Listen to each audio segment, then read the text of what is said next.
What's up, cannabis community? Jennifer Johnson here, and welcome to the very first episode of Your Week in Weed of 2021, your weekly source for the top stories I find interesting each week in cannabis. I am coming at you with a bit of a different format this year. Each week we will take a deep dive into a singular topic, so you, as the future of a new industry, should you choose, can become an active creator in the day-to-day running of this incredible, newly tapped world of plant-based medicine and living. With that said, grab your favorite bong, pipe, blunt joint, and let's talk about weed, shall we? So, it was reported 2 weeks ago in just about every industry rag out there that the state of Illinois weed sales are predicted to surpass 1 billion in sales within their first year. 1 billion, and possibly is now the template for states moving forward. Sounds like amazing news, doesn't it? Stay with me.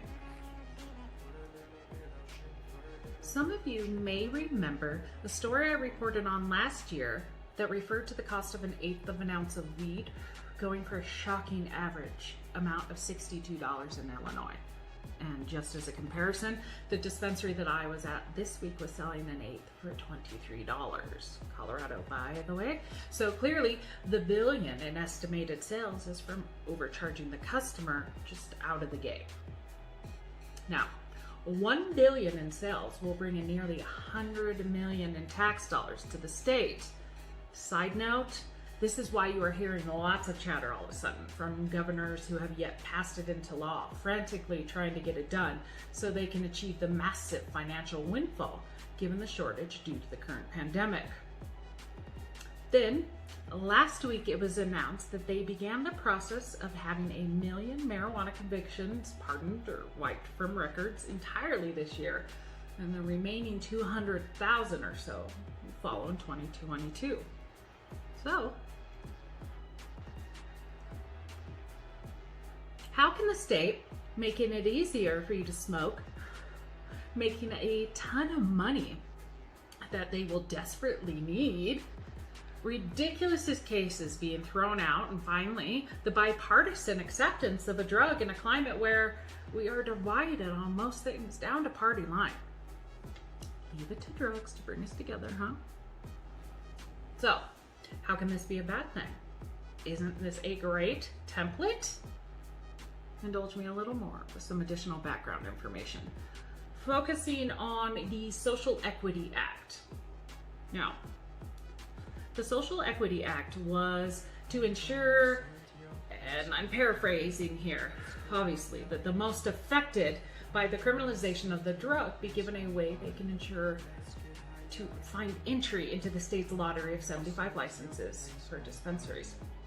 A person would have to meet several requirements, such as having a 51% owner that has either been 1, arrested, convicted, or adjudicated for a cannabis-related offense, or 2, having lived in a disproportionately impacted area in the past 5 of 10 years, or 3, have a parent, child, or spouse that has been arrested, convicted, blah, blah, blah. You know, actually, the complete list is over on my website, so head on over there and it'll take you directly to the exact qualifications. A very noble thing, right? As it turns out, 2/3 of the approved applications were from the same owners, and then it's literally being held up in lawsuit after lawsuit ever since, essentially because a few jackasses figured out how to work the system, causing no new minority licenses to be issued since. Now, in a quick update, just from this past Wednesday, the Illinois Senate just passed an amendment to the 2019 legislation that would allow another lottery of 75 to be held, and those passed over the first time will be automatically entered into this new lottery. The bill will, of course, have to return to the House for a concurrent vote, so they're making tiny, visible strides to do better, which is great because The new states, Arizona, Montana, New Jersey, and South Dakota, are all now looking at Illinois as the template for how marijuana is sold going forward. So again, let me bring this all together for you and show you how this will directly affect you. And again, let me say to you, Illinois is possibly the new template of how this cannabis industry will be run moving forward. If you are in one of those states that I just mentioned, or the states that will soon follow in everyone else's footsteps, that means the template for your state will be based off a $60 an eighth, just a new way to make a few rich and the minority poor were primarily responsible for many years of the consumption and finally the demand for the legalization in the first place. And just as important, the social equity that made Illinois as the shining light for how we are going to handle all of this still remains elusive.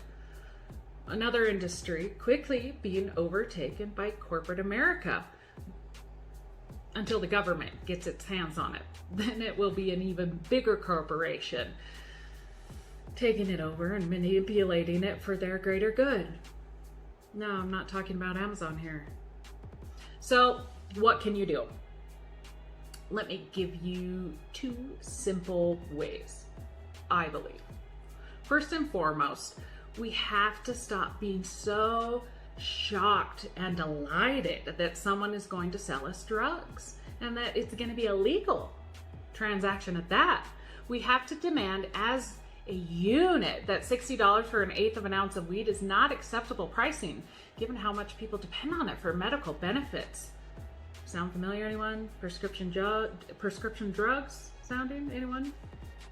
Meaning, if it's in your state and you have the luxury now to shop around for the better deal, please do so, because we all know the only way to get something done is through consumer pressure these days. The only way. You also need to know who you are voting into office on a local level, more importantly. What are their plans for incorporating cannabis into your own community? What do they propose to ensure the necessary social equity is achieved? Do they want it to be state individually run, or do they want it to be run by the government?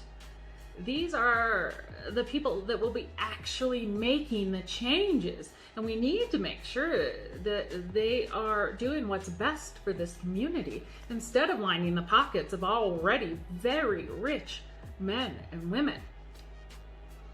See, we have always been a community that I've been very proud to be a part of, because smokers of weed, in my experience, have always been the kindest and most accepting group of people around.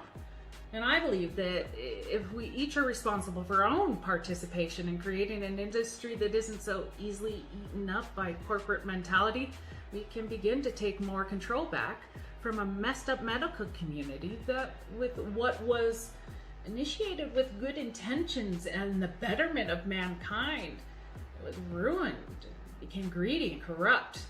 We can assure that this new world is created and molded, fashioned in a way that's inclusive of all, despite your reasons for consuming the drug.